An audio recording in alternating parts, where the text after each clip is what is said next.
اللہ الرحمن الرحیم وبہ نستعین ہم اس وقت تہران کے پہلو میں شاہ عبدالعظیم کے مزار پہ جناب امامزادہ طاہر ابن امام سجاد کے روضے پہ موجود ہیں۔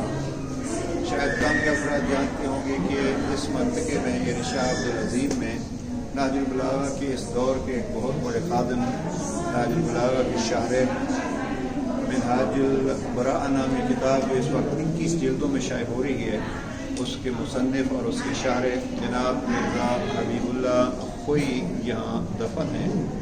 ہم دعا کرتے ہیں کریم اللہ ان بزرگان کے درجات بلند فرمائے، اور جس محبت بھرے انداز سے انہوں نے کلام امیر المومنین کی خدمت کی ہے، پروردگار ان کو خادمین امام امیر المومنین سے شمار فرمائے، اور ہمیں بھی ان کی محنتوں سے فائدہ اٹھانے کی توفیق نصیب فرمائے۔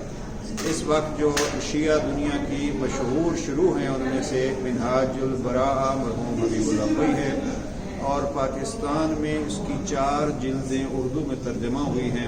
ان کی بھی رحلت ہو گئی ہے، پروردگار جناب مولانا محمد علی فاضل صاحب کے درجات بھی بلند فرمائے۔ انہوں نے 4 جلدیں کی اور باقی جلدیں مکمل نہیں کر سکے۔ واقعی یہ ایسی کتاب ہے کہ اس پہ کام ہونا چاہیے۔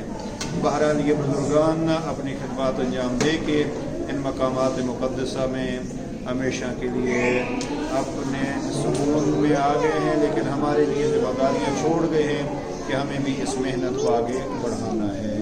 لہٰذا مومنین کرام جس انداز سے ہو سکے کلام امیر المومنین کے خادمین کی عظمتوں کو دیکھتے ہوئے اپنے آپ کو بھی کلام امیر علیہ السلام نہج البلاغہ کا خادم بنا لیجیے، اور تعلیمات محمد و آل محمد کو عام کرنے کا بہترین ذریعہ ہے یہ، اس ذریعے کو اپنائیے۔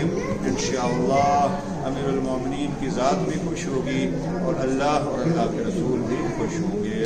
السلام علیکم ورحمۃ اللہ وبرکاتہ۔